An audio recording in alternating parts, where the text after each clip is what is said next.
मस्त गरम गरम वाफाळता शेजवान राईस वाटतोय ना हॉटेल सारखा, अगदी हॉटेलमध्ये मिळतो तसा। मुख्य म्हणजे आपण याच्यासाठी काही असो खूप साहित्य वापरणार नाही, अगदी मोजक्या साहित्यामध्ये हा बनवून तयार होतो। फक्त इथे आपल्याला भाज्यांची कटिंग करून घ्यायची आहे। थंडीच्या दिवसांमध्ये खूप साऱ्या भाज्या मार्केटमध्ये येतात, त्यामुळे आपसुकच हे असे नवीन नवीन पदार्थ बनवायला सुचतात। आणि चायनीज खायला कुणाला नाही आवडत, चायनीज सर्वांनाच आवडते। रेसिपी एकदम सोपी आहे, फक्त काही टिप्स लक्षात घ्यायच्या आहेत। चला करूया मग शेजवान राईस। शक्यतोवर चायनीज पदार्थ बनवताना लोखंडी भांडं घ्यायचं आणि ते पातळ घ्यायचं, म्हणजे मग जो चायनीज पदार्थांमध्ये क्रंचीनेस असतो आणि स्मोकी फ्लेवर असतो तो आपसुकच येतो।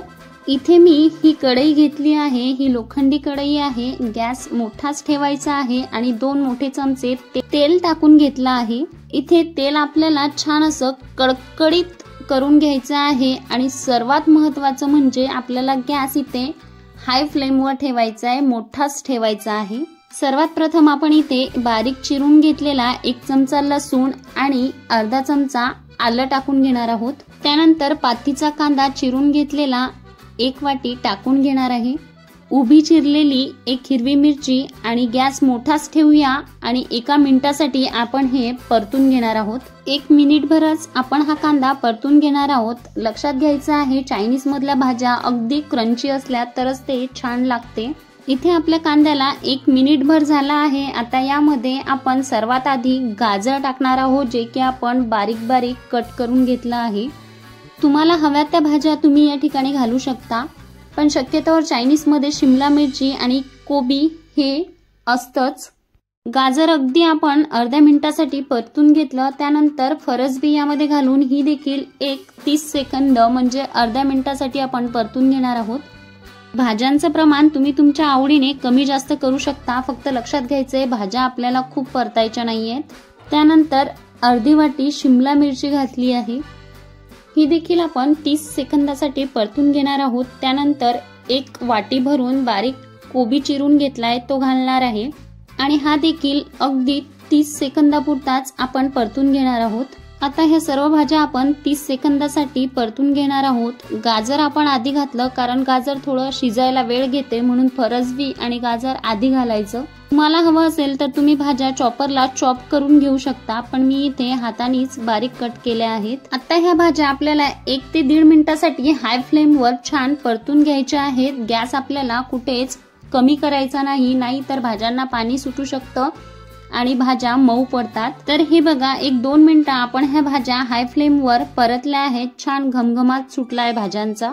आता यामध्ये घालूया शिजून घेतलेला भात। शक्यतोवर शिळा भात असेल तर तो उत्तमच आहे, नाही तर बासमती तांदूळ मी अर्धा तास भिजत ठेवले, नंतर मीठ, थोडंसं 1 चमचा तेल आणि अर्ध लिंबू टाकून भात शिजून घेतला आणि पूर्णपणे फॅन खाली गार करून घेतला। त्यानंतर आपण इथे शेजवान फ्राईड राईस मसाला घालणार आहोत। मसाला आणि राईस घालताना आपल्याला गॅस कमी करून घ्यायचा आहे, नाहीतर भाज्या करपून जातील। इथे आपण हे 10 वालं मसाल्याचं पॅकेट घेतलंय, हे पूर्ण यामध्ये टाकून घेऊ। हे टाकल्यानंतर मीठ किंवा अदर कुठलेही मसाले आपल्याला टाकायची गरज नाही। आता हे व्यवस्थित हाय फ्लेमवर छान 1-2 मिनिटं परतून घेऊ, म्हणजे याला छान स्मोकी फ्लेवर येईल। लक्षात घ्या इथे आपल्याला कुठलेही एक्स्ट्राचे मसाले घालायचे नाहीत, फक्त शेजवान फ्राईड राईस आपण मसाला इथे आपल्याला घालायचा आहे। हा राईस परतताना आपल्याला असा परतायचा आहे की तो आधी पळीत घ्यायचा आणि नंतर असा टाकायचा, म्हणजेच राईसचे जे शिता आहेत ते अजिबात तुटत नाहीत। आपण हाय फ्लेमवर असाच हा 3 ते 4 मिनिटं भात परतून घेणार आहोत। 3-4 मिनिटं आपण मसाला घालून याला परतून घेतला आहे। इथे आपला छान मस्त असा शेजवान फ्राईड राईस बनून तयार झाला आहे। गरमागरम असा सर्व करायचा, हा खाताना सुद्धा गरमागरम शेजवान फ्राईड राईस याच्यासोबत शेजवान चटणी सुद्धा दिली जाते खाताना। काही लोक हा कांद्यासोबत खातात किंवा मग सॉस सुद्धा घेतात, तुम्हाला हवं त्यासोबत तुम्ही हा खाऊ शकता किंवा हा असाही खाल्लात तरी खूप छान लागतो। तुम्हाला जर वाटलं खूप तिखट होईल तर तुम्ही हा परतताना यामध्ये टोमॅटो केचप सुद्धा घालू शकता।